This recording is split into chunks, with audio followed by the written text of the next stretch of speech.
नमस्कार दोस्तों, स्वागत है आप सभी का देश विदेश में बिखरी ऐतिहासिक और गैर ऐतिहासिक शिक्षा और मनोरंजन से भरी कहानियों को समेट कर लाते इस चैनल में, जिसका नाम है बिखरे हीरे पन्ने। सदियों से इस देश में स्त्री को शक्ति माना गया है और माँ दुर्गा के रूप में स्त्री शक्ति की पूजा होती रही है।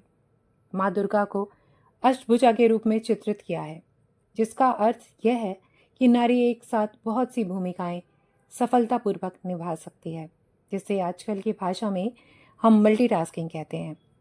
उदाहरण आपको अपने आसपास ही मिल जाएंगे। आज की आधुनिक नारी अपने कार्य क्षेत्र में आगे बढ़ते हुए भी उसी लगन के साथ पति, बच्चे, घर गृहस्थी के कामों को पूरा करके ही सच्चे सुख और शांति का अनुभव करती है। यदि इतिहास में झांकें तो पता चलेगा कि प्राचीन काल से ही स्त्रियां अपने कर्म क्षेत्र और धर्म क्षेत्र में सामंजस्य बिठाकर सारे दायित्व जिस त्वरा से निभाती हैं, वह अपने आप में आश्चर्यजनक है।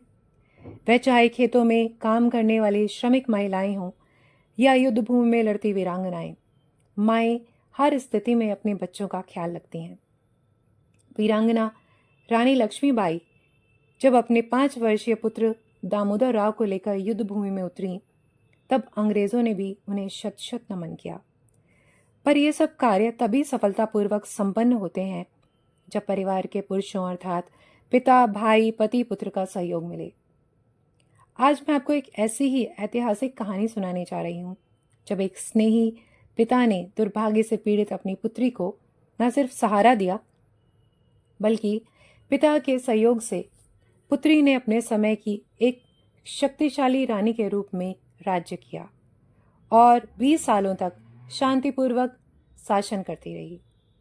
यह ऐतिहासिक घटना 380 ईसा पूर्व में पाटलिपुत्र के उस भव्य वैवाहिक समारोह से आरंभ होती है, जब भारतीय इतिहास में स्वर्ण युग स्थापित करने वाले ऐश्वर्य और शक्ति से संपन्न गुप्तवंशी राजा चंद्रगुप्त विक्रमादित्य ने अपनी प्यारी पुत्री चंद्रवती का विवाह दक्षिण भारत के शक्तिशाली वाकाटक साम्राज्य के युवराज रुद्रसेन से किया। 2 महान राजवंशों के बीच इस वैवाहिक संबंध ने जहां गुप्त साम्राज्य को गुजरात की ओर विस्तार की सुविधा दी, वहीं वाकाटकों को कर्नाटक और महाराष्ट्र में स्थापित किया। चंद्रवती विवाह के बाद प्रभावती कहलाई। अपनी शिक्षित और संस्कारी पत्नी के प्रभाव से रुद्रसेन, जो शैव मत को मानने वाले थे, अपनी पत्नी के वैष्णव मत को भी राज्य में मान्यता दी। 385 में अपने पिता की मृत्यु के बाद जब रुद्रसेन राजा बने, तब उन्होंने अपने बुद्धिमान श्वशुर चंद्रगुप्त द्वितीय से सलाह मशवरा कर राजकाज करना आरंभ किया, परंतु नियति को प्रभावती का सुखद वैवाहिक जीवन स्वीकार नहीं था और 390 ईस्वी में रुद्रसेन की मृत्यु हो गई।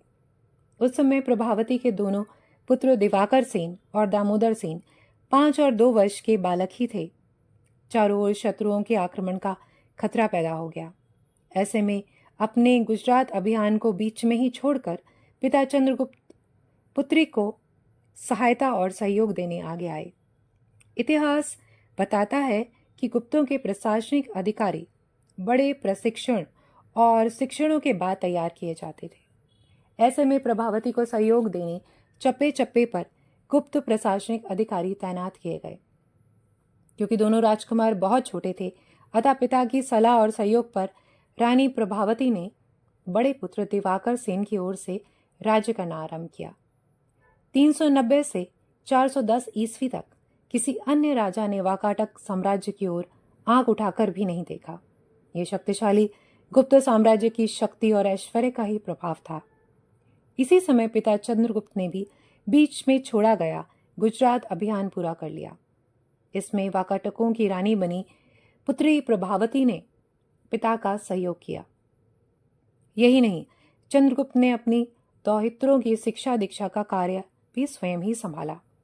सेतुबंध नामक काव्य से पता चलता है कि चंद्रगुप्त के नवरत्नों में से एक विद्वान कालिदास ने राजकुमारों के अध्यापन का कार्य किया। एक बार फिर दुर्भाग्य ने प्रभावती पर वार किया और 410 में बड़े बेटे दिवाकर सेन की मृत्यु हो गई। ऐसे में छोटे बेटे को राज्य सिंहासन मिला और उसने 410 से 438 ईस्वी तक राज्य किया। बाद के अभिलेख में प्रभावती द्वारा दान का उल्लेख मिलता है, जो बताता है कि प्रभावती अपने बेटे को राजा बनाने के 25 वर्षों तक जीवित रही और उसने राजमाता बन वैभवशाली वाकाटक साम्राज्य का सुख उठाया। आशा है कि पिता के स्नेह, सहयोग व मार्गदर्शन से भारत की पहली शासिका बनी प्रभावती की कहानी आप सभी लोगों को जरूर पसंद आई होगी। धन्यवाद।